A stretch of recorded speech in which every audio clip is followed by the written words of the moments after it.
እዚ ናይ ሓደ ማፍያ ሓላፊ ኣብ ሓደ ገጠር ተኣሲሩ ይርከብ። በዚ ዝምርሑ ማፍያታት ድማ ሓላፊና ክንድሕኖ ኢና ብምባል ናይታ ገጠር ሰባት ሓዊሱ ብዙሓት ሰባት ብምቕታል ነቲ ሰብኣይ ነፃ የውፅዎም። እንተኾነ ግን እዞም ማፍያታት ነቶም ሰባት ኣብ ዝቐትልሉ ሰዓት ዘይፈለጥዎ ኣብ ገጠር ዝተኣሰሩ 3 ሓያላት ወታደራት ከም ዘለው እዩ። ካብኡ ድማ እዞም ወታደራት እዚኦም ንሳቶምን ከምኡውን ቤተሰቦም ስለ ዝተቃተልዎም ሕንን ምፍዳይ ይለዓሉ። ሎሚ ድማ ትሪፕል ትሬት ዝተባህለ ፊልም እየ ሒዘልኩም መፅእ ዘለኹ። በዛ ቪድዮ ተሳሒብዎም ላይክን ሳብስክራይብ ምግባር ስለ ትርስዑ ሕጂ ላይክን ሳብስክራይብ ግበሩለይ።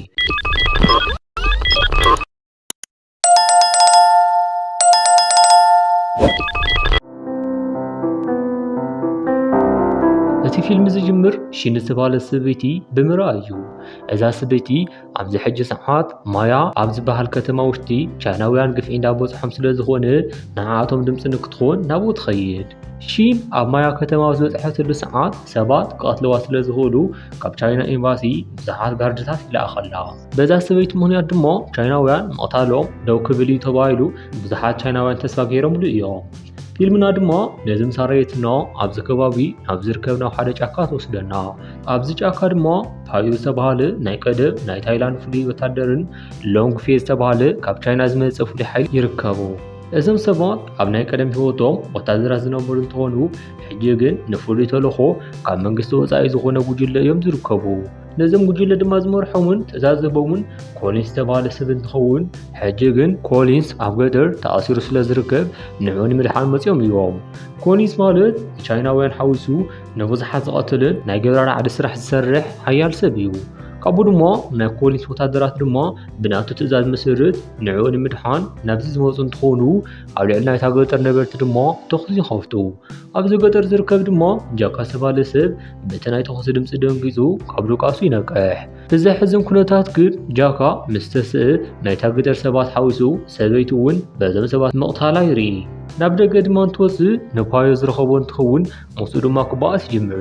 ብኻሊእ ገጽ ኣብ ናይ ኮሊንስ ጉጅለ ውሽጢ ዝርከቡ ሞክ ዝተባህለ ሓደ ተንኮለኛ ሰብ ኣሎ። ሞክ ድማ ፓዮን ጃካን እንዳተባኣሱ ምዃኖም ስለ ዝፈልጥ መንጎ ክልቲኦም ፈንጂ ብምድርባይ ጃካ ንባዕሉ ንክስሕት ይገብሮ። እቶም ካልኦት ሰባት ድማ ሓላፊኦም ዝተኣሰረሉ ቦታ ዝረኸብዎ እንትኾኑ ኣብ ውሽጢ ድማ ንዕኦም ሒዞሞም ዝነበሩ ሰባት ይቐትልዎም። ንኮሊንስ ነፃ ምስ ኣውፅእዎ ኮሊንስ ኣብኡ ኣሲሩ ንዘሳቀዮ ዝነበረ ሰብ ይቐትሎ። ካብኡ ድማ ኣብዚ ቦታ ዓሻሮም ክርከብ ስለ ዘይደለዩ ዝተወሰኑ ሰባት ናብቲ ገዛ ኣትዮም ሙሉእ ንሙሉእ ነቲ ገዛ ይቃፅልዎ። ብኻሊእ ገጽ ጃካ ካብቲ ዝተቃፀለ ገዛ ኣርሒቕ ኢሉ ስለ ዘሎ ሂወቱ በዚ ምክንያት ይተርፍ። ናይታ መንደርን ናይ ሰበይቱን ሬሳ ከምዚ ገዲፍዎ ክኸይድ ስለ ዘይኽእል ናይ ኩሎም ሬሳ ብኽብሪ ምስ ቀበረ ሕነን ክፈዲ ይዳሎ። ብኻሊእ ገጽ ኣብ ማያ ከተማ ውሽጢ ስፌንግ ዝተባህለት ጨካን ሰብ ኣላ። እዛ ሰበይቲ ካብ ኮሊንስ ዝገለደት እንትኸውን ንብዙሓት ቻይናውያን ድማ ፍሉይ ጽላኣት ኣለዋ። ናብቲ ገጠር ድማ ኮሊንስ ንክፍታሕ ሰባት ኣኪባ ዝለኣኸት ነቶም ሰባት ድማ መሳርሒ ዝዓጠቐቶምን እዛ ሰብ እዚኣ እያ። ብኻሊእ ገጽ ጃካ ሕነን ንምፍዳይ ናብ ከተማ ይመጽእ። ካብኡ ድማ ገንዘብ ስለ ዘድልዮ ናብ ዘይሕጋዊ ውፅኢት ቦታ ኣትዩ ንክጓሰጥ ይውስን። ዋላ ካብቲ ቦታ ዝከይድ ዘይሕጋዊ ተኾነ ኣብቲ ውሽጢ ዝጓሰጥ ግን ፍሉጣት ጥራሕ እዮም። ጃካ ድማ ኣብዚ ስለ ዘይፍለጥ ተኸልኺሉ ዝነበረ እንትኸውን ገንዘብ ስለ ዝኸፈለ ግን ናብ ውሽጢ ንኽኣቱ ይፈቕድሉ። ብዝገርም ድማ ምስኡ ንክጓሰጥ ዝበፅሐ ሰብ ናይ ኮሊንስ ሰብ ምስ ሎንግ ፌ እዩ። እቲ ጉሲጥ ምስ ተጀመረ ድማ ጃካ ዝፈልጡ ናይ ማርሻል ኣርት ተጠቂሙ ንሎንግ ፌ ንመሳርሒ ተፈተነ እኳ ከሳኽዐሉ ኣይከኣለን። ኣብ ፈለማ ሎንግ ፌ ኣብዚ ጉሲጢት ናይ ነዊሕ እዋን ልምዲ ኣለዎ። ካብኡ ድማ ናቱ ናይ ማርሻል ኣርት ካብ ናቱ ዝሓሸ ስለ ዝኾነ ብቐሊሉ ክስዕሮ ኣይኽእልን። ሎንግ ፌን ፓዮን እቲ ዝተሰዓረ ሰብ ኣብ ዝሪእዎ ሰዓት ኣብቲ ገጠር ምስኦም ዝባስ ዝነበረ ሰብ ምዃኑ ዘኪሮ ናብ ገዝኦም ይወስድዎ። ጃካ ድማ ካብ ባዕሉ ዝሰሓተሉ ኣብ ዝነቕሐ ሰዓት ዝኾነ ዓይነት ናይ ዓይኒ መፍዳይ ስጉምቲ ንከይወስድ ይነግርዎ። ምክንያቱ ንሳቶም ኣብቲ ቦታ ዝተቐተሉ ንጹሃት ምዃኖም ኣይፈልጡን። ንዓኣቶም ዝተነቁሮም ሓደ ናይ ሰራዊት ኣዛዚ ብናይ ገጠር ሰባት ተታሒዙ ዝብል ስለ ዝነበረ ስለቲ ሓቂ ዝኾነ ይፈልጡን። ኣብቲ ቦታ ተባይሶም ንኮሊንስ ነፃ ምስ ኣውፅዎ ግን እቲ ሰብኣይ ማፍያ ምዃኑ ይፈልጡ። ካብኡ ድማ ናይ ኮሊንስ ሰባት ማፍያ ምዃኖም እንተፈሊጦም ዝኾነ ነገር ከም ዝገብሩ ስለ ዝፈለጡ ንዓኣቶም ሓዊሱ ካልኦት ሰባት እውን ኣብኡ ኣብቲ ቦታ ኣሲሮሞም እዮም ነይሮም። ኣሲሮም ጥራሕ ግን ኣይኮዱን እቲ ዘፈንጀርዎ ገዛ ንሳቶም ዝነበረሉ ገዛ እንትኸውን ተፈንጂርና ክንመውት እዮም ሓሲቦም ነይሮም። እንተኾነ ግን ሎንግፌን ፓዮን ቅድሚ ሕጂ ብዝነበሮም ህይወት ጎበዛት ወታደራት ስለ ዝነበሩ ኣብ ቦታ ዝነበሩ ሰባት ሓዊሶም ህይወቶም ክድሕን ክኢሎም እዮም። ካብኡ ድማ ሕጂ ንኮኒስ ሕነን ምፍዳይ እንዳተዳለወ ስለ ዝኾኑ ንጃካ ድማ ምስኦም ንክኸውን ይሓትዎ። መሬትና እንትቕይር ናይዚ ከተማ ፖሊሳት ንጃካ ዘለውሉ ገዛ ከቢቦሞ እዮም።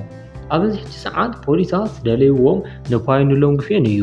ፓዮን ሎንግፌን ዝተኣሰረ ምክንያት እቲ ዝተጓሰፅሉ ዘይሕጋዊ ምዃኑ ስለ ዝተፈለጠ ቅፅዓቶም ክቕበሉ እዮም።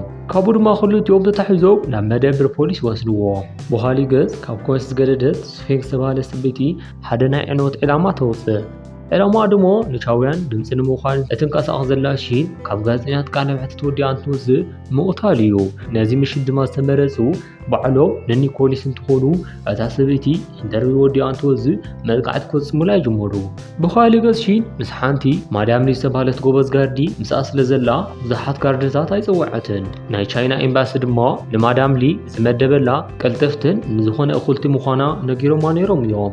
እቶም ኤምባሲ ድማ ዝተዛረቦ ሕቂ ኮይኑ ዝተረኸበ እንትኸውን ማዳም ሊ ንብሕታ ናይ ኮንስ ሰባት እንዳጭነቐቶም ትርከብ። ሺን ድማ ነቲ ኣጋጣሚ ተጠቂማ ካብቲ ቦታ ኣምሊጣ ናብ ሓደ ፖሊስ ጣብያ ትኸይድ። ካብኡ ድማ ንኒኮሊስ ናብ ፖሊስ ጣብያ ተኣኪቦም ምኻድ ይጅምሩ። እዛ ፊልሚ ከም እትሕገሱ ዘለኹም ይኣምን እየ። ስለዚ እዛ ፊልሚ ተሳሒብኩም ሳብስክራይብ ላይክ ምግባር ኣይትረስዑ። ሕጂ እንዳረኣይኹም ሳብስክራይብ ግበሩለይ። ሕጂ ሺን እትርከበሉ እንዳ ፖሊስ እቶም ክልተ የዕሩኽ ፓዮን ሎንግፌን ተታሒዞም ናብዚ መፁ። ሺን ድማ ዝተፈጠረ ነገር ንፖሊስ ምርዳእ እንተፈተነት እኳ ፖሊሳት ግን ናታ ቋንቋ ክርድዎ ይኽኣሉን። ሎንግፌን ድማ ካብ ቻይና ስለ ዝመፅእ ናታ ቋንቋ ክርድኦ እዩ ብምባል ከም መተርጎሚ እንዳተጠቐሙሉ ይርከቡ።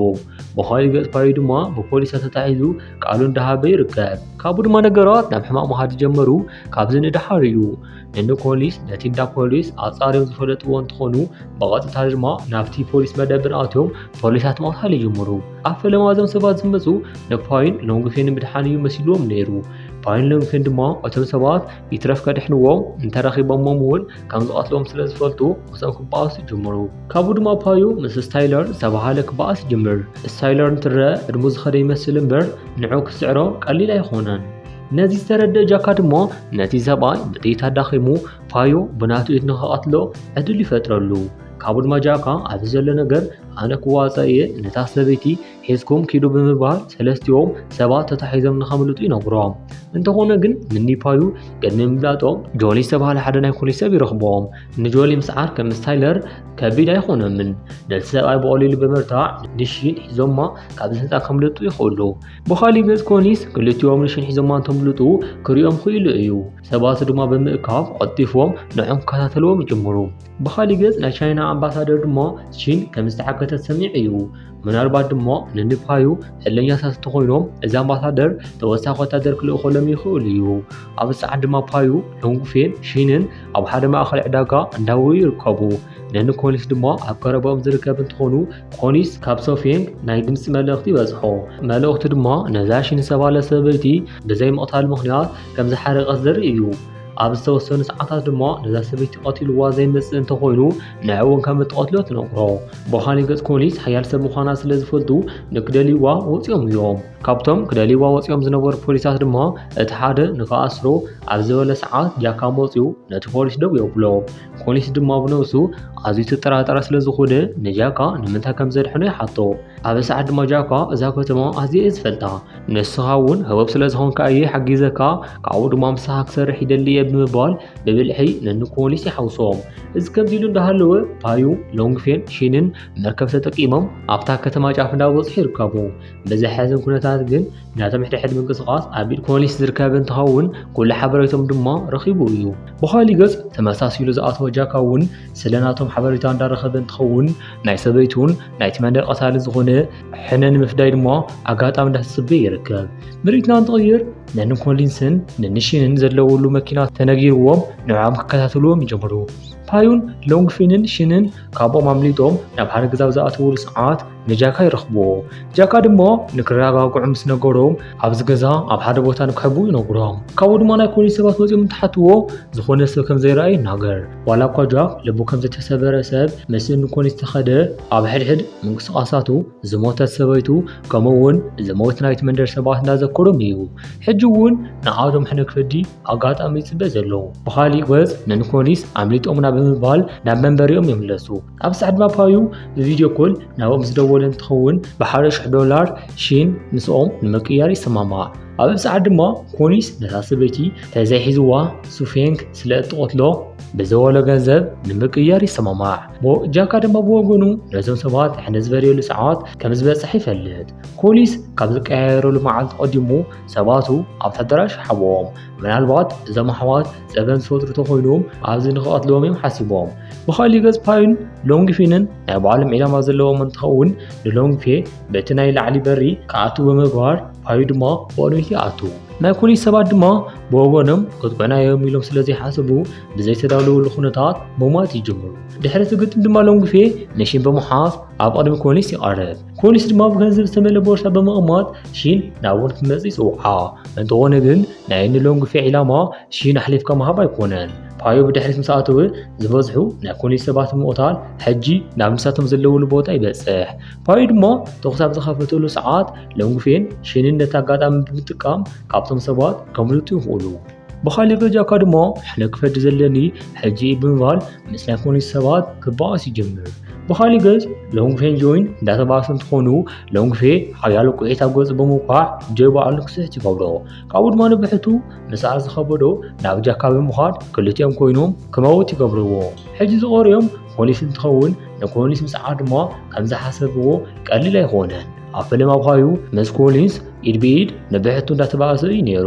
እንተኾነ ግን ከም ዘይስዕር ስለ ዝረድአ ጃካ ናብኡ ብምዃድ ንዕኡ ክሕግዞ ይጅምር።